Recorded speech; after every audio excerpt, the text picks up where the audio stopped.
And last week I had Phil Barnhill on, and Phil and I talked about a program that has a new head coach. And for the first time at Wake Forest, with the new head coach, you also now have to deal with the portal and a new roster. And everything is new. So it's hard to really dig and try to talk about any patterns because we haven't. But something that is important when dealing with a new head coach, when you're trying to build camaraderie and team chemistry, camp is a really good place for that. Other than spring ball, you get players by themselves, coaches by themselves, and really it's just about football. What should be the mindset of the team going into a training camp with a new coach and with so many new teammates? Would say continue the buy-in process, and I say that because I gotta imagine Coach Dicker is probably one of his first things he's got to do is get him to buy in. He's new; he doesn't know these guys, except for a couple of guys who I think he's brought in. Um, so essentially, it's like everybody getting on the same page, everybody understanding what's the message, what's the mission, how to go about the mission, how we gonna practice daily, how we gonna stack days and turn them into weeks, turn them into months, and eventually get to the end goal. But I've found that the best coaches make it believable. You know what I'm saying? You got to sometimes it's tough to ask 100 young men to come on your level. You can get a lot of them to come to your level, but there's always going to be. It's just like herding cattle, man.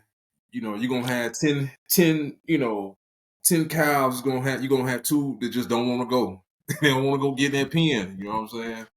So I think, especially with today's time, man, I mean, I think it's a lot easier for coaches to try to kind of meet kids in the middle. Whereas with us, it was like, you get a new coach in early 2000s, it's my way or the highway. You know what I'm saying? And Yeah. I like that. You know what I'm saying? I don't think the process has to be overly complicated. But again, I think the buy-in process has to continue because now it's live. It's for real now. You run around in shorts a little bit in the spring, just feeling yourself, feeling it out, but now you're actually working towards a goal week one. Um, and then I think the next thing, I'm a fan of teams being as close as possible. So like you spoke to, Hmm. it's 100% football. And again, I understand these young men have a lot more things that are accessible to them. I mean, they're making money now, so you can you can do what you want to do technically. But I would, if I could say something to them, I would say, man, just enjoy each other's time, spend as much time as you can together, pick one another up. You know what I'm saying? Because camp is different for everybody. Everybody's in different spaces. You got everybody from guys trying to win jobs, guys coming off injuries, guys trying to boost draft status or even start to be noticed. I mean, you got a lot of different scenarios, but it's all got to work together. We still got to fight for a common goal. You can still shine and still work towards what the goal is. So those are the two things that I would say probably are the most important for us to be able to hit camp and to be able to thrive in camp versus survive in camp. You know what I'm saying? To be able to Yeah. every day be able to get a little bit better, you know what I'm saying? And then at the end, in a perfect world, you look different than when you started. And in the best case scenario, injuries are at the very, very minimum. It's gonna happen, but that's probably one thing too, is just trying to hopefully the coach can go into the season with a fairly healthy team and he can get his tenure started well. And Pace, you and I have been in these situations where you're starting camp. You've got some freshmen coming in, and I imagine with the new coach, everything is going to be fairly new to the players. From a progression standpoint of how a team grows with grasping the scheme, is it just me, or from your experience, and do you also find that defense tends to catch on quicker than the offense does? Oh yeah, defense is gonna shine day one. Defense ain't hard. I mean, even the Come most on now, don't put us out there like that, Pace. I say that because, um, man, you can have the best quarterback, the best route combinations, the best play caller, but if the quarterback and wide receiver don't have good chemistry and rhythm, it ain't gonna look right. and that takes time. You know what I'm Yeah. saying? It takes missed throws. It takes time post practice, pre practice. It takes film study for that. If I miss a curl flat, just do it right the next time. You know what I mean? It ain't really much to, to really, Yeah. you know what I'm saying? Like I think when you're talking about, I think you think of offense as a relationship between two people. It takes time to build that. Yeah, it looked great on paper, look great day one, but you got to get into it a little bit to figure out the quirks, figure out what this person like, what this person like, what they best at. Whereas I think defense, it's like rebounding in basketball, man. It's a lot of us want to, whether it's extra Yeah. effort, whether it's having a turnover mentality, whether it's, we ball hawks, all different types of, you know, cliches people go by. But I just think defense is a lot easier to just kind of step into, and if nothing else, man, just the intensity that typically a defensive coordinator is gonna come with day one, you're gonna be ready to hit somebody anyway. So you know what I'm saying? So that's Yeah. why I have seen over the course of my career from Wake to my last day in the NFL, the defense just starts faster. Yeah, I've seen that as well when especially when you're talking about bringing in a new head coach, let alone just starting the season if you continue to have with the same coach and have some continuity. So one of the things I've heard Coach Dickert and some of the other players talk about when they've given interviews, and the big thing is culture and establishing what that is. But I also think that with the new coach, new roster, and to the listeners, you're going to continuously hear me say that until I get some context on where Wake is in different spaces. But what I would like to talk about is what is going to be the identity of the team this year. The culture's great. Let's be honest. Most of your coaches want to establish some of the basic fundamental things. You want players to play hard. You want them to buy in. You want them to be on time. You want them to take the season serious. Academic, athletic balance. We understand that. Right. But what is going to, not necessarily what is it going to be, but from your experience playing in the ACC, playing in the NFL, and having spent some time around the program, what should be their identity going into this year? What would you like to see that Wake Forest football team's identity be? Um, Personally, I'm biased. I'd rather, I'm a defensive minded person. I think I would like to see the defense bounce back. Uh, you know, I, I I know they lost seniors, you lose seniors every year. I'd love to see a guy step up and take over as the voice, as the leader. And that doesn't necessarily, you don't have to be a standout player to be a voice, to be a leader, somebody who's doing things the right way, somebody who's accountable to himself and to the team, and does things the right way. Um, and me personally, man, I'd love to see, and I just say that just because I haven't seen them practice, I haven't been there live. I'd love to see a multiple defense that blends some base defenses, some simple stuff, some exotic stuff, some good blitzes. But on the back end, um, I think we got to be more sound, less susceptible to the big play. You know what I'm saying? Because again, you got a new coach. He's still figuring his way. He trying to figure out where the Harris Teeter is by his house here. You know what I'm saying? So it takes time, new conference for him, just new. Everything's new for some people. So I think you hang your hat on defense early and the run game. I think we got a new quarterback, we got some new pieces, but we gotta feed Demond Claiborne um, until he say I can't take no more, man. I think he's a Yeah, I think he's a highlight reel. We keep a good running back, man. We do. We keep a good running back, a couple good running backs. So I think again, you lean on your run game as much as possible because we got some winnable games early. I'm not no disrespect to those programs, but they aren't. It's not we're playing Oklahoma week one.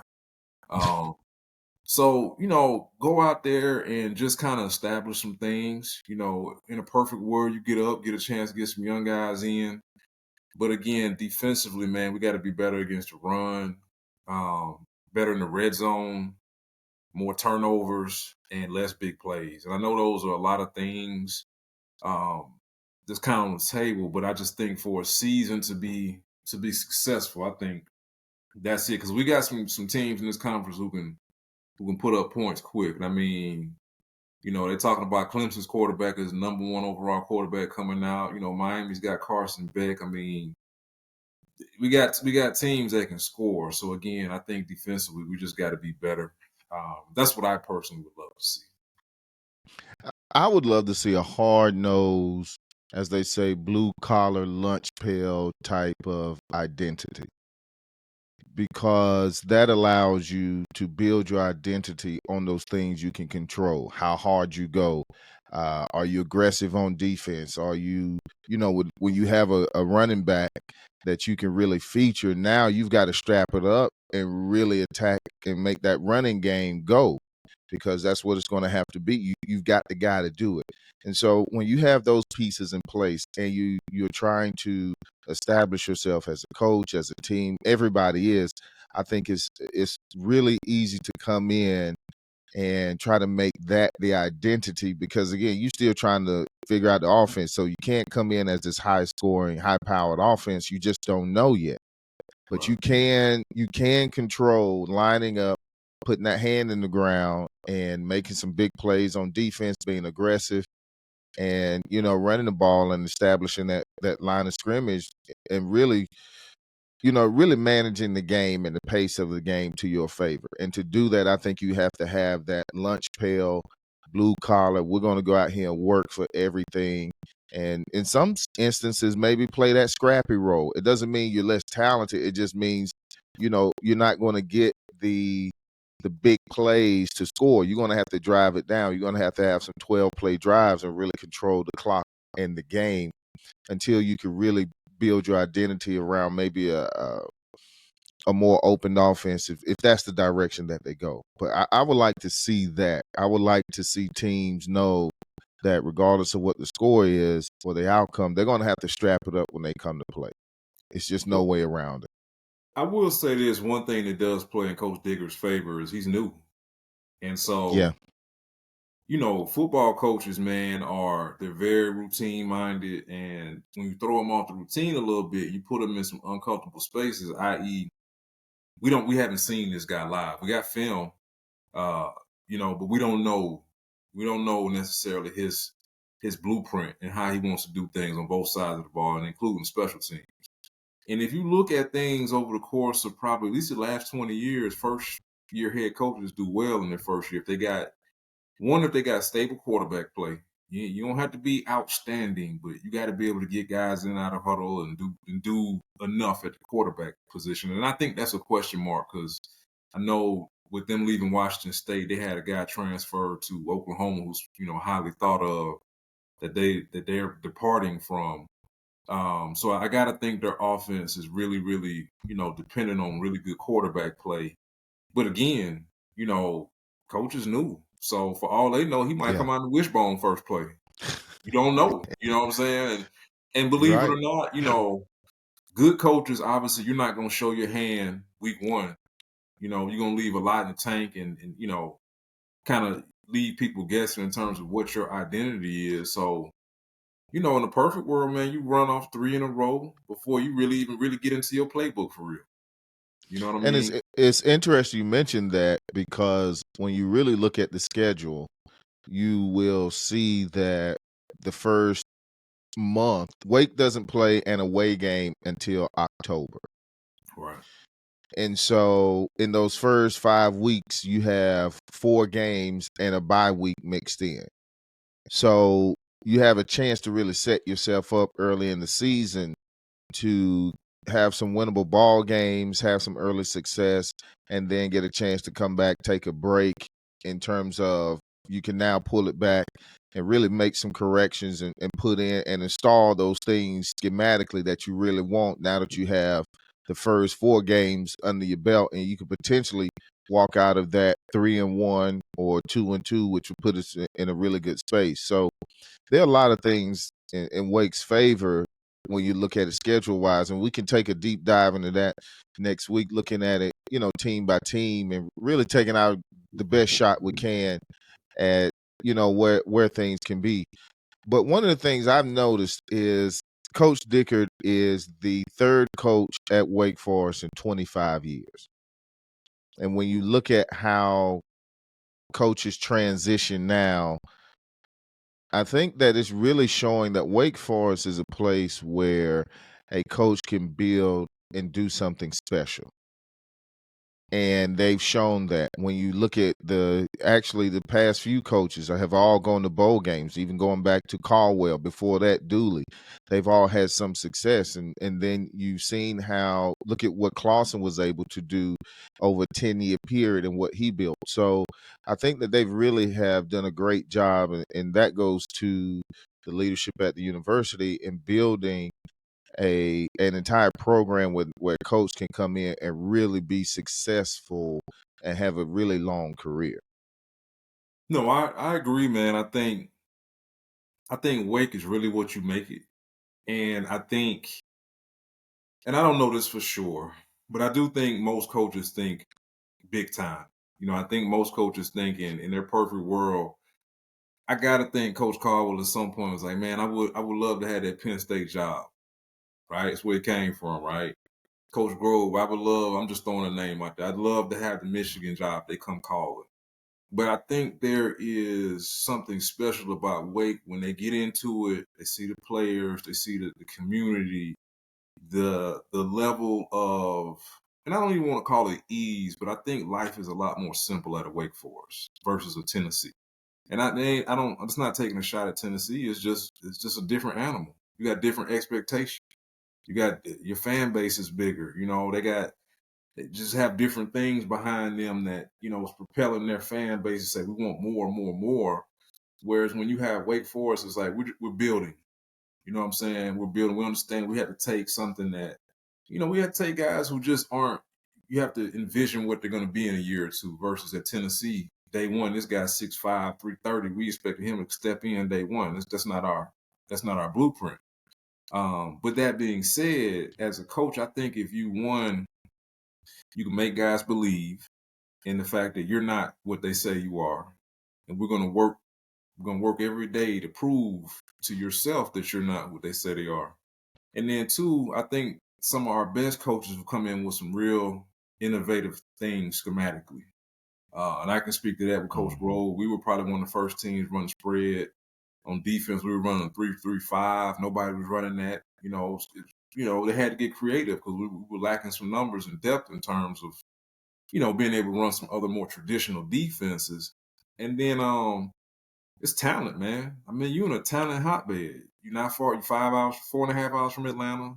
Carolina's got talent. You can go to Virginia, DMV. You know what I'm saying? We've done well in Ohio, Pennsylvania. So Yeah. it's one of them places where, yeah, we're not, we're not in the SEC on college game day every other week. But, success can be had and it's been shown and produce pro talent. You know what I'm saying? We've even produced Consistently. we've even produced pro head coaches in the NFL, coordinators, you know what I'm saying? So I think the respect there is around there nationally. I just think, man, you need program builders to really thrive at Wake. And I think we've done a good job of kind of finding those guys. And again, I think they get settled in and they love it, man. There was a good question that came up online is, has Wake benefited more so, or have they become the victim more so of the portal?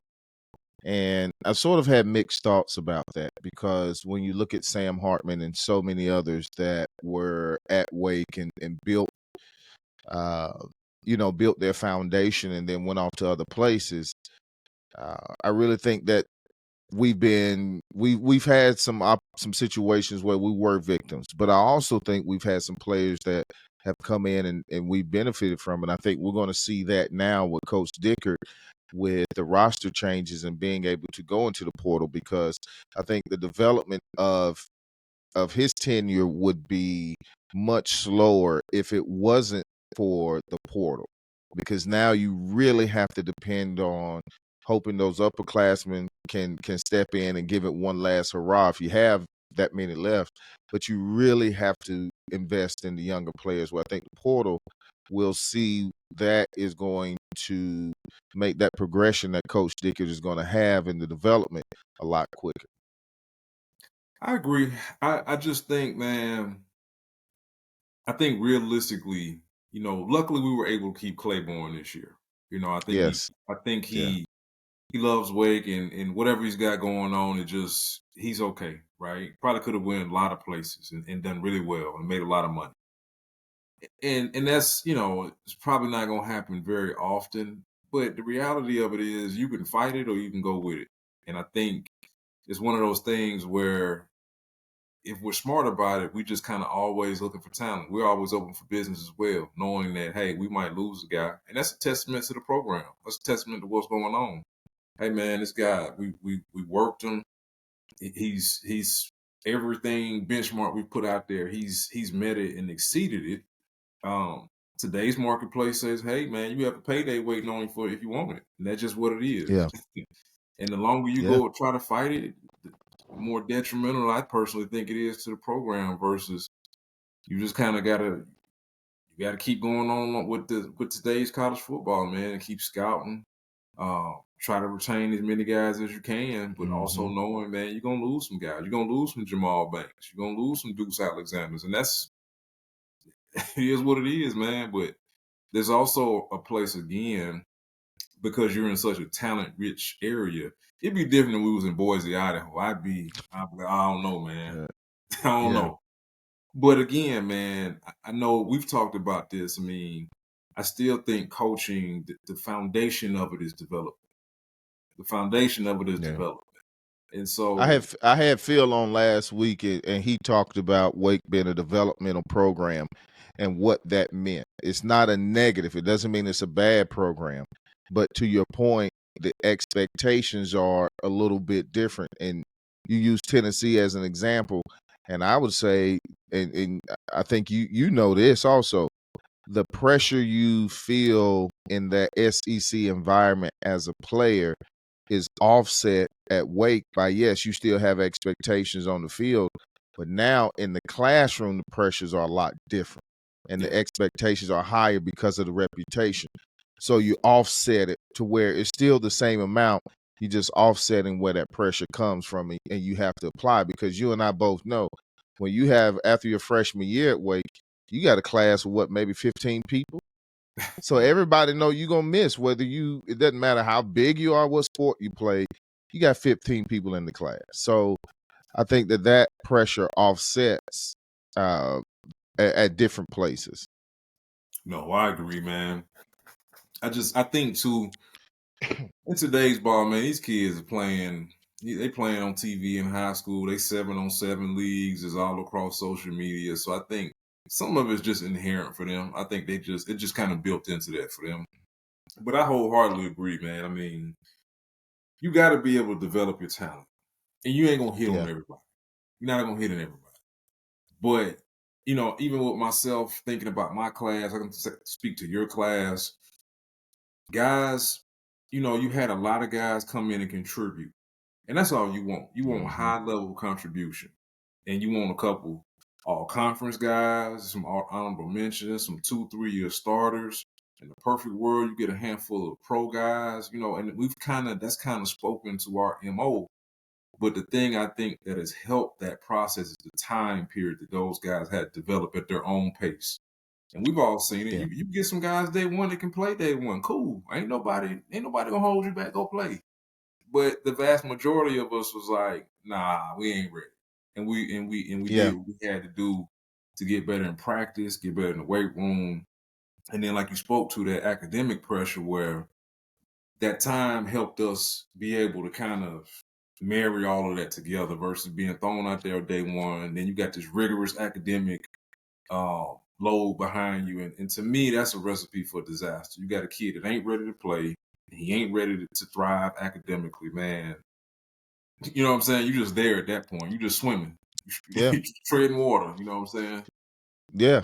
And Pace, before you go, I want to jump on a national topic and get your thoughts on this. I shared with you an article uh, from the New York Times where they did evaluation of the top college programs in the country, and I think it was just for football, or it may have been just their college football program. I'm sorry, it just these are just the football programs, And when you step back and you look at everything from brand, TV deals, conference, location, all those things that impact revenue as well as spending, and look at the value of that program. What was interesting about that article, when I took a look at it, the top 14 teams in terms of the evaluation, all are worth $1 billion plus minimum. The top 14 are $1 billion plus. I mean, it don't surprise me. I'll say this, man, and we've talked about this in our off-air conversation. You're not losing money in football. You're not going to lose money. And the article spoke to some key points: location, winning tradition. Mm-hmm. I was reading the part that was talking about the Georgia Bulldogs. Since 1980, Atlanta's population has doubled, and I feel that every single day with all these people on the road. It would be interesting to me, and I thought the article was. I liked where they were going with it. I would rearrange some people in terms of where they were ranked. But even with speaking to myself, my oldest daughter's in the soccer recruitment phase, right? Mm-hmm. And I tell her, if you ever look at sports, and she's playing female soccer, right? If you look at the football team's success typically speaks to everybody else's success and how they're living, how well things look around there, right? Mm-hmm. So this past weekend we just went to a camp in Syracuse and we went to Louisville, right? Had never in my life been on either campus. Syracuse spoke to we haven't won very much of late, Mm. nor do we have anybody who's giving any money. Louisville spoke to we've had Lamar Jackson, we've had the Orange Bowl when we played them in '05. We've had teams because Louisville kind of was like us in the early Yeah. 2000s. You know what I'm saying? You get some guys who were lightly recruited, some guys who might be undersized, but we're gonna play, we're gonna scrap, and we're gonna play, right? And you can see where the success is. I mean, beautiful sports complex, and that's just around the country. So the article to me is interesting because it's a scenario that I truly can see, man. I think we've gotten so far, and we keep going so far from what our norm was to where everything's for sale now. And I personally can't see a situation where these programs can stay afloat. I don't, because if you're spending 10 to $20 million a year a roster, and your revenue isn't speaking to that yearly, just that alone, I mean, again, I understand some of these conferences have TV contracts and you're allotted a certain amount of money. I just don't know how you can continue that yearly because it's like Dion said, you're going to have to implement a salary cap. You're going to run out of money eventually. But that is right if he has the NFL model, where the difference is here's what college football has that the NFL doesn't: donors. They Yes. both sell tickets, they both have TV deals, but that influx of cash from investors and supporters, your business can, it doesn't matter how bad your business is going as long as you have investors willing to invest to make it better. So, So so as long as pause you it 1 have that, second. yeah, go ahead. If you're a donor, I'm coming to you. Just this portal, NIL, all this stuff is new. How many times can I keep coming to you? Whereas you used to give money, whether it's every 2 years, every 5 years, you had a set, system, however you were gonna donate. I just can't see a scenario where let's say if your top 10 donors, if you're Texas A&M, I don't know if can you go to them every single year and expect that money every single year before they start, especially results. If we're not they're like, man, we got the highest paid roster and we can't get out the first round of playoffs, I'm gonna close my checkbook up. I'm just Well, and that's the reality I forgot, where, and I left out one go thing. ahead. Unless, like what that article spoke to, we're gonna start selling off some of this, right? Because if I'm an investor, if I'm a booster or donor, I'm like, look, man, give me my 1%. What am I gonna get out of this? Yeah, I love the team. Yeah, I love this little gear y'all send me every year, but eventually, I'm like, what are we doing here? You know? Well, I think it's about, you have to manage the expectations. If you are and there are different ways to donate and support, but I think there has to be a real understanding of what you're giving for. If you are coming to the table and you're giving strictly just to see that team go from maybe 6 wins to 8 wins, that may be manageable. But then you get caught up in even dealing with that type of donor because now that person can come in and may not know anything, but now you have them influencing your program. So you got to kind of manage, who you engage with and how you connect them with the program. There was, I think it was Miami or somewhere years ago, got into trouble because they had a certain donor who had gotten close to the program and his background caused an investigation. I can't remember what the results of that were from the NCAA, but I really think that the discussion has to be around really understanding where the program is and where it's going to be. Everybody can't win a national championship. Everybody can't be Ohio State. And you and I've had this question. Even those universities like the Ohio States, the Michigans, not only do they have the revenue from ticket sales, from TV deals, and from donors, but now you have your state legislatures that now can have an input on that budget and infuse an influx of cash of whatever it may be. And so when you have these different buckets of support, investors, and revenue, you have to really make some major mistakes in your forecasting and budget to just blow it.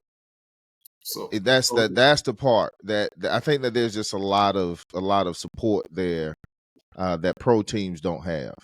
so let's take it the other way. And to me, this is where the money is. Let's just say if we looked at just real estate and we use real estate terms, let's say distressed assets, right? I'm looking at this building. Most people gonna say, man, this is borderline needs to be condemned. Or somebody else is like, well, no, the location is great. The city planning say, hey, in the next 5-10 years, everything's moving this way. And whatever other factors and scenarios play into that. And what if you infuse cash from the standpoint of the foundational standpoint? Let's just say you even say, you know what, man, let me invest in Wake Forest, right?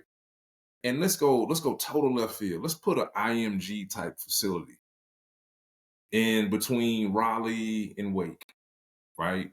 And that Mm-hmm. way we can also almost guarantee a pipeline from there, right? Because now instead of just we know we can go out and get this $5-8 million quarterback, we got to go build this guy from the ground up. Like, at what point do we can start getting investors be like, okay, we got to be a little bit more creative in understanding, like we have to create our own talent pool, right? And just knowing what's around here. And I'm totally left field. I'm just talking, but I gotta think there's somebody out here who's that sophisticated in thinking and saying, hey, let me go get some pro talent evaluators.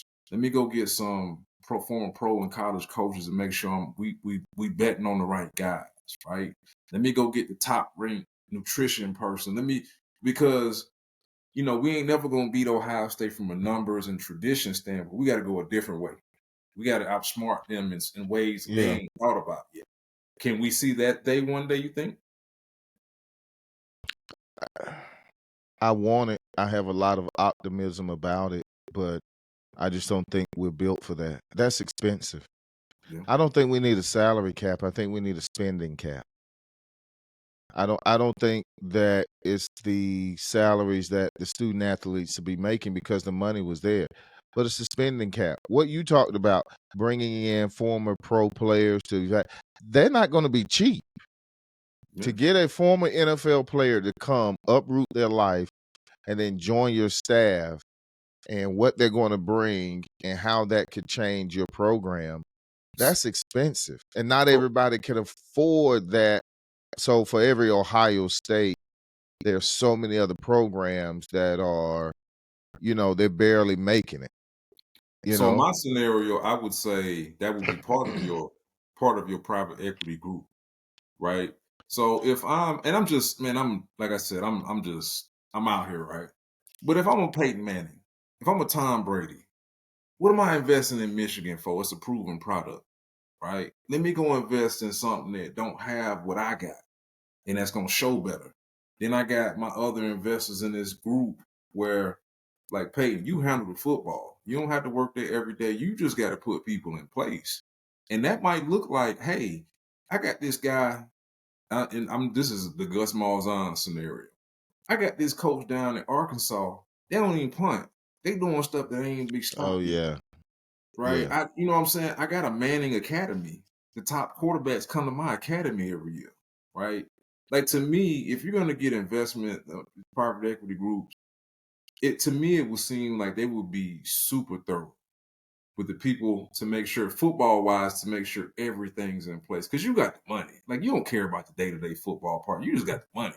Like there's no reason. There's no reason for Arthur Blank to be worrying about what play they're gonna be running for the Falcons on first down. What does he care? What does he care? What can he do about it? What does he even know about that, man? You know what I'm saying? It's like yeah. you own Home Depot. You ain't stocking shelves. You own Home Depot. That's somebody else's job. You know what I'm saying? But I think that when you have an evaluation of your programs at a bill, let's say your program's evaluated at $1 billion, and you want to sell off, 10% of that to get a quick infusion of 100 million in cash. You can throw that in your endowment. Make some money off of that long term. But now, what you have when you invite in private investors, you're inviting more people to the table, even though they may have a small percentage of a say. You're bringing more people to the table that don't care about the game. They really don't. They care about the profit. And so some people were saying, I've seen online where they were talking about this, similar discussion, saying that you're going to see uniforms with company names on them, things like that. And I'm like, you already see it. It's Yeah. just a swoosh. Remember how Bike and Rydell had that? They literally had the company name on the helmets. Well, And it they've been wasn't doing it. until, They've been doing it yeah, in the NFL. Like when I was with the so Jets, yeah, we had on our practice jerseys, we had Atlantic Health, and they were the sponsor. yeah. You know what I'm saying? You don't. I mean, it's not like you notice it. You know, it's been happening.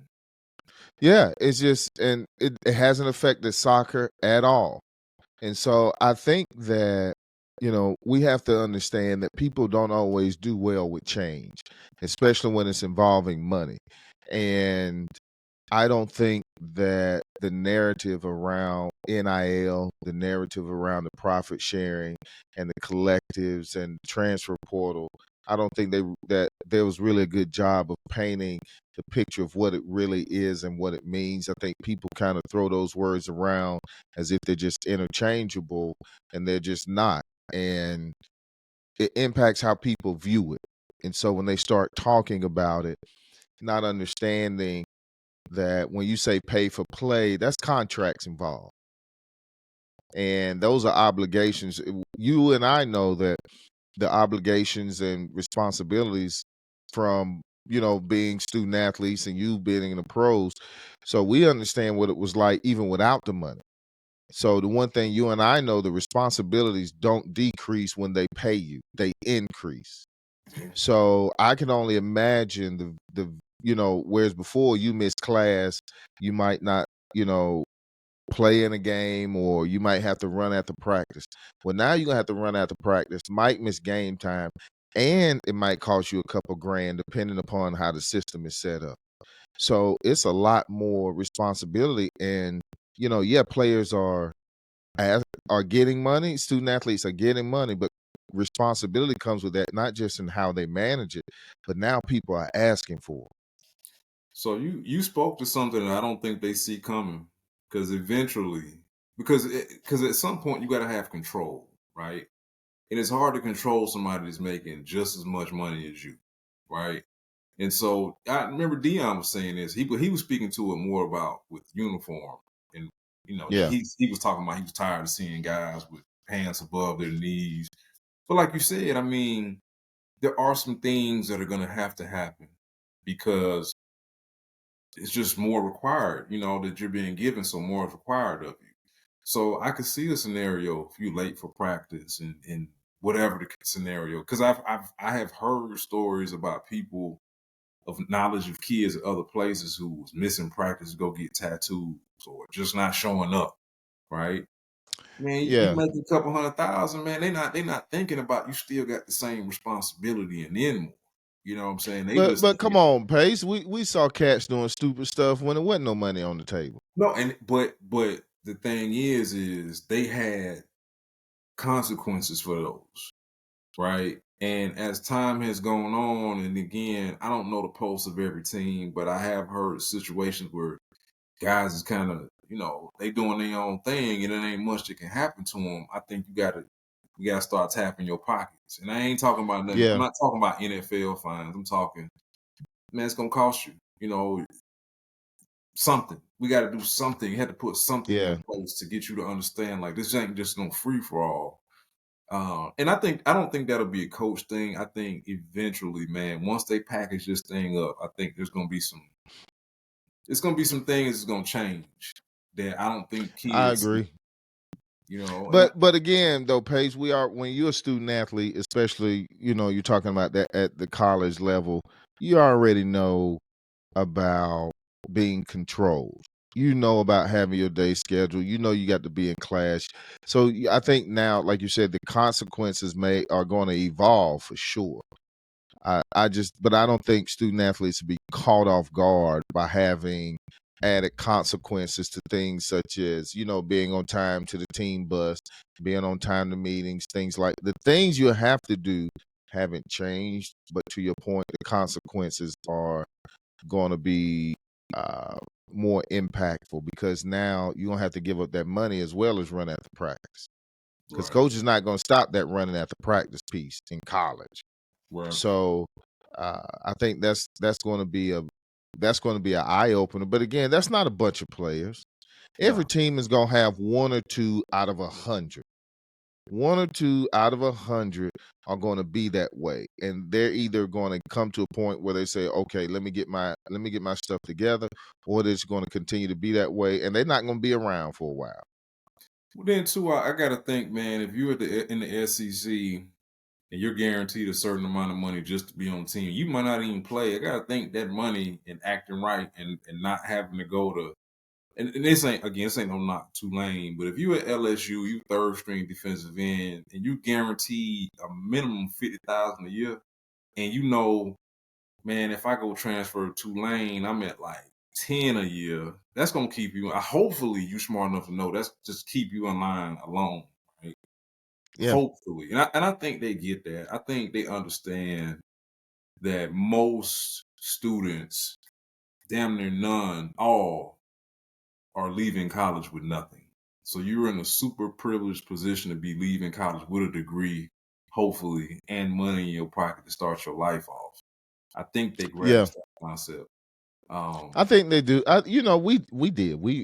I think you and I were talking about this. If you're a student athlete in college, you have to approach it as if you're an NFL vet, and this is your last contract. You got to save every dime. You have to be careful with everything you do. You got to stay in. You got to do what you got to do to stay locked into the program or to the organization because you want to see this contract through. You ain't got time to be getting cut and losing money on the back end because when this is over, it's over. And for 99% of student athletes, even if they go pro, it doesn't guarantee you're going to see this influx of money again for 4 to 5 years. So that I think should be their mentality versus approaching it as if this is just going to be continuous. No, and that 5 years is I don't know if you get paid as a red shirt or not. So I'm just saying you got that short window to make that bread, but you also have to stay in the program. So that factors into it, and I think that again, nobody's an expert on NIL, none of this, because something has to be around 10 years for you to say that okay, we have an expert. And nobody's dealt with this combination of NIL, transfer portal, all of that stuff at once. Because even if you factor in certain aspects of pro sports when it comes to the contracts, right? Well, you're gonna have to now adjust it within the guidelines of the portal. There's no way around it. There's no way around it. You're gonna have to factor that in. So I think it's a lot of moving pieces. Something's going to be done. It has to be done. And you know what? Maybe they need to put us on a committee or something to come to help figure this out.